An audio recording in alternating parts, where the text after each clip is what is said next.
A gruesome story leads off our newscast. Milwaukee police found body parts in a north side apartment, and now they wonder if they've uncovered some kind of death factor. I didn't ever want freedom. Frankly, I wanted death for myself. Did he tell you that he talked to the head? Did he tell you that? No. The result was inevitable. 16 life sentences. When police entered apartment 213 in Milwaukee, they expected to question a quiet man about a domestic dispute. Instead, they found a nightmare that defied reason. The stench hit first: sour meat, chemicals, decay. And inside the fridge, a human head wrapped unneatly in plastic. The man who lived here was calm, polite, and cooperative. He told police, "For what I did, I should be dead." His name was Jeffrey Dahmer, and unlike any killer before him, he filmed and photographed his descent into insanity, as if trying to preserve the very madness that consumed him.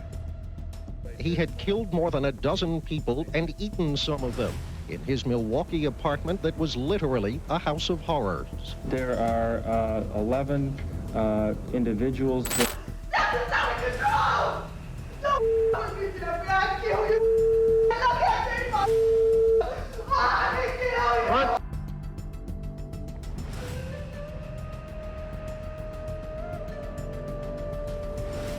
Jeffrey Lionel Dahmer was born in 1960 in a small town in Wisconsin.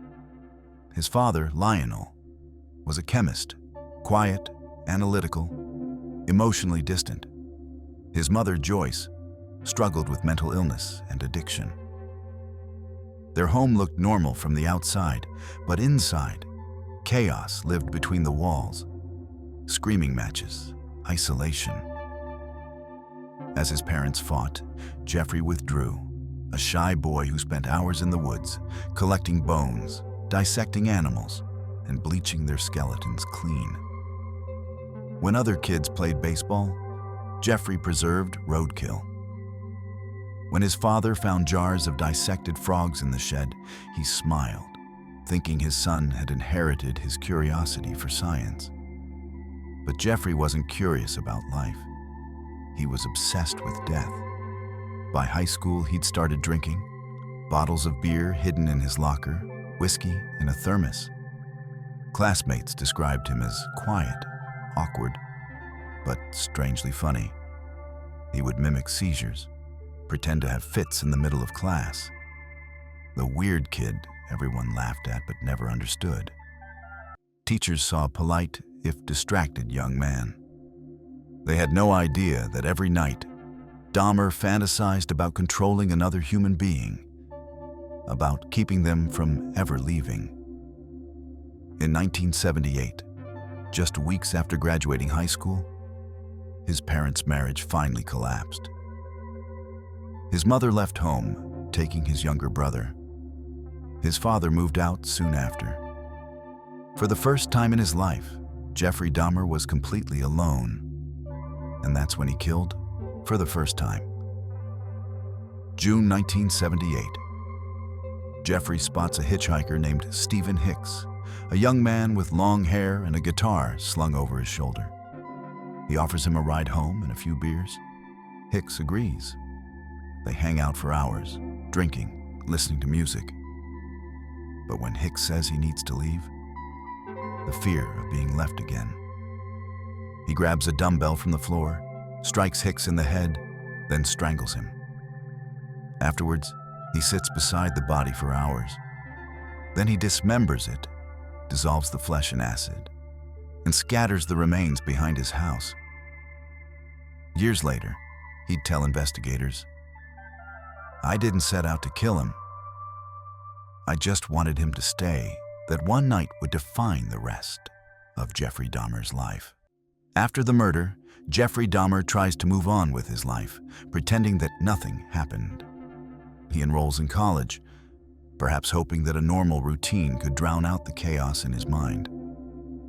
But it doesn't last. In search of structure, he joins the army. For a while, it seems like he might straighten out, but alcohol follows him there too.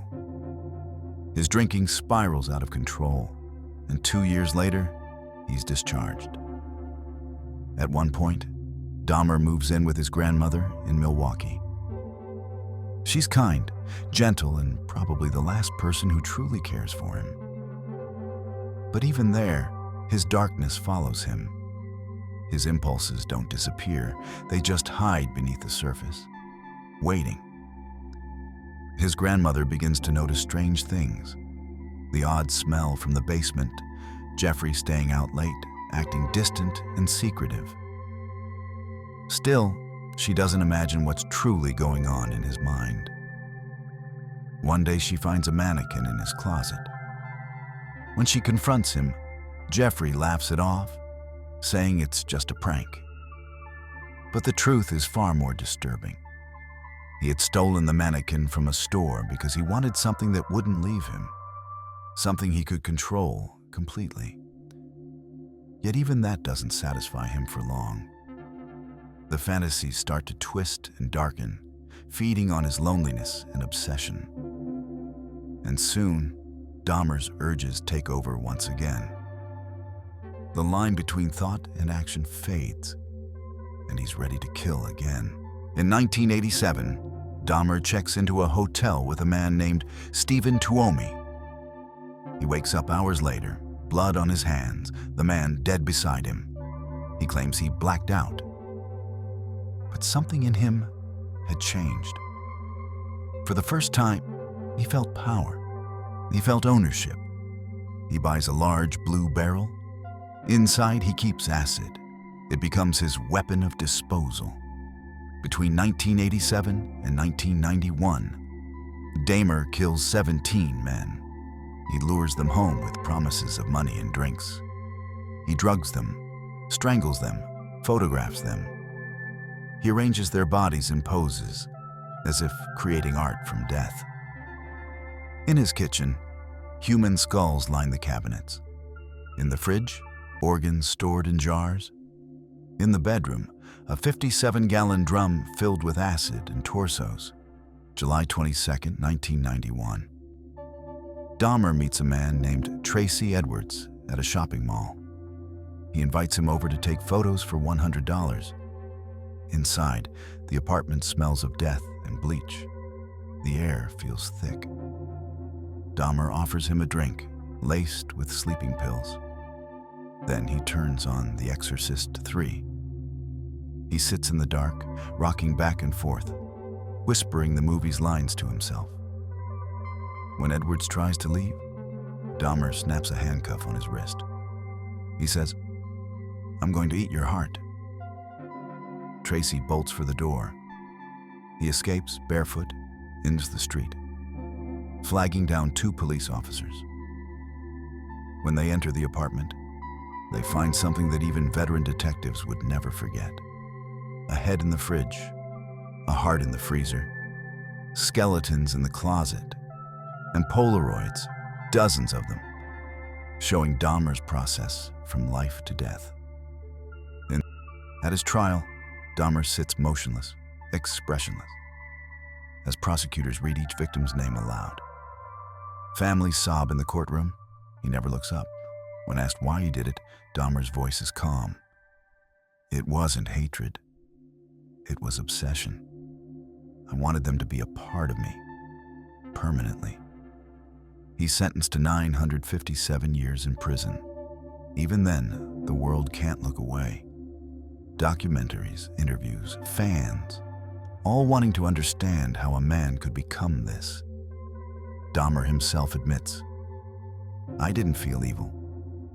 I felt empty." November 1994. While cleaning the prison bathroom, Dahmer is attacked by an inmate named Christopher Scarver.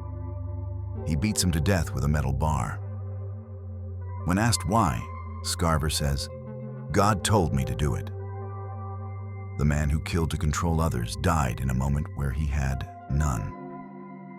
Police cataloged Dahmer's possessions: 80 Polaroids, a freezer full of remains, and notebooks describing his experiments.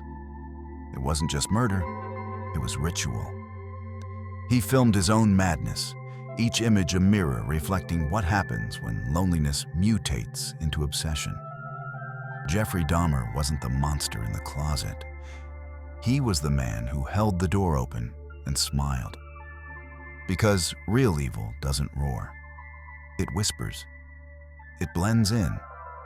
And it watches itself through the lens of a Polaroid.